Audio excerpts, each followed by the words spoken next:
everybody. I'm Chaz here with Board Game Geek and joined by Frank from the City of Games. And you are going to be showing me this Vadoran Gardens. Yeah. Yes, so show me, take me through this and show me what this is all about. Cool, so Vadoran Gardens is a 2 to 4 player, 20 to 40 minute card placement game. Okay. So at the start of the game, every player is going to have a Vadoran that's going to represent them for different colours. Okay. And they're simply going to choose one of the cards on the top row.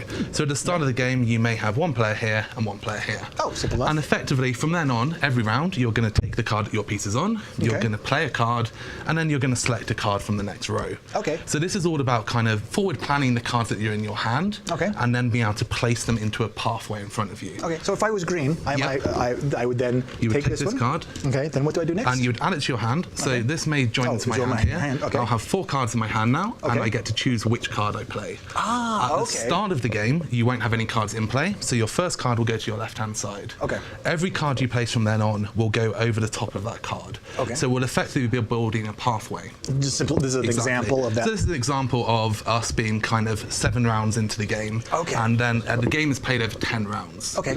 Each round you have a restriction of the type of cards you can play. So you'll see at the top of each card there's 1 to 3 icons, and that is the kind of card you have. And depending on the current icon is what you can play. This is what dictates that. Exactly. And each round these are going to change. You will have 10 different cards which will be alternating the patterns that you follow. Okay. So effectively, as you select cards, you want to choose cards which are going to allow you to always play something, but also cards that allow you to connect up your gardens. You have to balance those two things. Exactly. Okay. It's all about scoring points, which is grass, water, and soil areas, and you need to connect them up. So the more of a single area you have together, the more points you're going to get. Okay. However, you have to have at least 3 features in there for it to score. Okay, features being like this the guy. animals here, or the statues, or the flowers. Okay. So for example, this soil here won't score anything because there's only 2 of them. Okay. Whilst this grass over here has at least 3 animals, there's 4, so you're going to score 1 point for each of these squares. Do each of the features that you're used for scoring need to be unique, or can you double up? They do not. You can double up. Okay. However, as well as this, you're going to have achievement cards. And these are kind of first come, first serve for the most points. Okay. So for example, this one will say have 3 of the same animal in 1 patch of grass. Okay. And if I do that, I'll take one of my Vadorans and I'll claim 10 points. Okay. Second player will get 7, third player will get 5, and the 4th player is unlucky.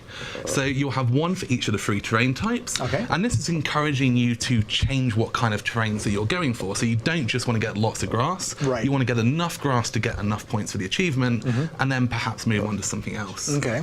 You're also going to find things like lost items, which means that you'll take one of the various matching meeples, and then if you find a return location that has the 5 points, you'll be able to place it on there at the end of the game and score an extra 5 points. Okay, so here's where you would get one of those meeples. Exactly. And then when this comes out, I get to place it here. Exactly. But if you cover it with a card, you won't be able to place it there. Okay. So this game, the final kind of restriction you have is every card you place has to go over the last column of the last card. So it can't go over more, and it's not allowed to not be overlapping. Okay. But you can obviously move it up and down. Okay. But you have a maximum height of 5. Oh, okay. So you can see here I've got 5, which means I can never now go higher than that or lower. Okay. So as you place cards and you try and connect up, like this will connect my water. Yes. And then maybe I'm going to place this card, which will come up here. But now I can see that like my grass and my soil are kind of in the middle. Right. And maybe my next card wants it to be somewhere else. So maybe I'm better off placing this down here and then placing this one here. So now my soil and my grass are at the bottom. So as you place cards, you're kind of working out positions where you want things to be for your future plays based on the cards you're going to be selecting. Nice. Now, take me through just an overview of the scoring real quick. Yep. Do I score like grass, then the dirt, then the water? Or how does So at the end of the game, you'll count up each terrain type. So you'll count up the number of squares of grass, which are in areas with at least 3 animals or more, then the water, and then the soil. Okay. You'll then get your 5 points for each of the things you've returned, and of course add on the achievement points if you've scored any of those as well. Straightforward. Excellent. So this is, and how long does a game usually take? So it's 20 to 40 minutes, and it's 2 to 4 players. Excellent, excellent. And that's Vadoran Gardens. Yep. What is this where is it in terms of availability? So it's just released worldwide in 17 countries. Perfect. It has an MSRP of $20. Excellent. Oh, and it's language independent too as well. Excellent. Well, thank you, Frank, for sharing this with us. And thank you for watching. We'll have more for you real soon.